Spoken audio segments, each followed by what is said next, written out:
High guys, ladies and gentleman, boys and girls, how are you? तर मग मंडळी, आजच्या दिवसाचा खेळ पाहिलात की नाही? A very very quick wrap on today's game wrap up. So आज जेव्हा आपण खेळायला सुरू केलं तेव्हा संकट के बादल मंडरा रहे थे. वैसे तो बादल भी मंडरा रहे थे और संकट के बादल भी मंडरा रहे थे.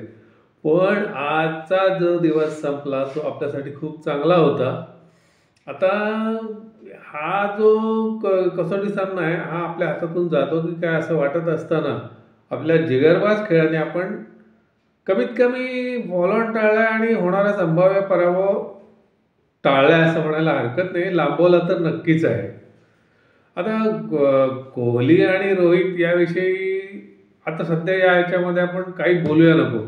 त्यांचं जे अपयश आहे ते बाजूला ठेवून कौतुकाची गोष्ट अशी आहे की ते दोघांचं पूर्ण अपयश असताना सुद्धा पहिल्या डावामध्ये आपल्या संघाने 250चा हे म्हणजे धावफलक पाहिला आणि त्यामुळे आता जो सामना गेला होता आणि आता जे मरगळलेलं होतं वातावरण एकंदरीत ड्रेसिंग रूममधलं ते एकदम लाईट अप हे झालेलं आता एकदम हे झालेलं आहे म्हणजे एव्हरीबडी इज प्लीज्ड.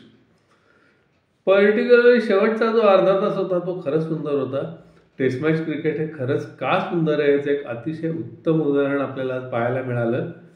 आता आपल्या आघाडीचे जे फलंदाज आहेत, राहुलचा अपवाद वगळता ते सगळे फेल होत असताना टेल एंडर्सनी, विशेषतः टेल एंडर्सनी आणि जडेजा, राहुल तर आहेच, या चौघांनी जी फाईट बॅक दिलेली आहे ती खरंच कौतुकास्पद होती. शेवटचा अर्धा तास अतिशय रंगतदार ठरला. त्यामुळे फॉल ऑन टळत नाही असं वाटत असतानाच आपल्या शेवटच्या जोडीने कमाल केली.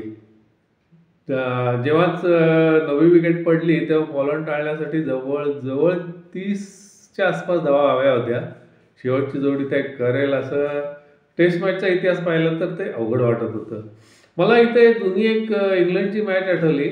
इंग्लंडचा आणि आपला कसोटी सामना होता. असाच 10वी जोडी मैदानात होती. कपिल देव क्रीजवर होता, द ग्रेट कपिल देव, आणि 24 रन फॉल ऑन टाळण्यासाठी हवे होते. इंग्लंडचा बॉलर एडी हेमिंग्सच होता. एडी हेमिंगचा बॉलर होता आणि 11वा बॅट्समन कपिल बरोबर होता, बहुतेक Narendra Hirwani, if I am not wrong. तर कपिल देवने काय केलं माहिती आहे? बँग बँग बँग बँग लागोपाठ 4 सिक्स मारले आणि फॉल ऑन अवॉइड झाला. आज आपल्याला जेव्हा फॉल ऑन टाळण्यासाठी 24 धावा हव्या होत्या तेव्हा त्या गोष्टीची आठवण झाली. असो, एनिहाऊ आपण फॉल ऑन टाळला आणि आकाशदीप हा जो प्लेअर आहे हा नंबर 11 बॅट्समन नक्कीच नाही असं आज वाटतंय. तर मंडळी, आता उद्याचा दिवस जो आहे तो फारच फारच अफलातून होणार आहे. फक्त पावसाने जर व्यत्यय खूपच आणला तर मग हा सर्टन ड्रॉ आहे.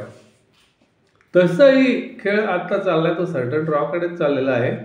पण काय सांगता येत नाही, शेवटी क्रिकेट इज क्रिकेट.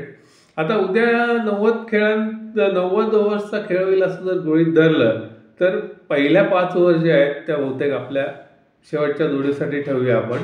राहतात 85 ओव्हर.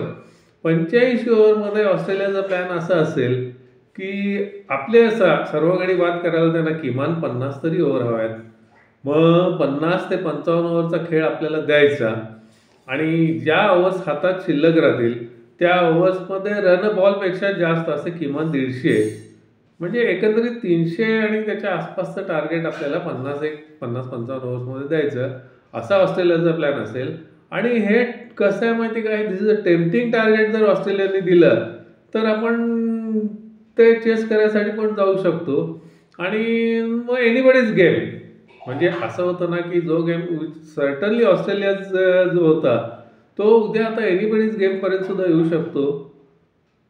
थोडक्यात सांगायचं काय की उद्याचा जो खेळ होणार आहे तो जबरदस्त होणार आहे. मी तरी अलार्म लावलेला आहे पहाटेचा, त्याप्रमाणे मी पहिल्या चेंडूपासून बघणार आहे. तुम्ही बघाल आणि तुम्हाला काय वाटतं उद्या काय होईल? मला असं वाटतं की उद्या ही मॅच जिंकावी आपण. आता इथे ऑस्ट्रेलियन लोकांनी इतकं म्हणजे हे केला होता, प्लॅन सुंदर केला होता. ते आयटिनरी त्यांनी जो आपल्या प्रवासाचा जो प्लॅन आखला होता तो इतका व्यवस्थित प्लॅन केला होता. पहिला सामना पर्थला, पर्थची विकेट आणि भयंकर ग्रीन टॉप, अगदी फास्ट बॉलिंगला एकदम सूट.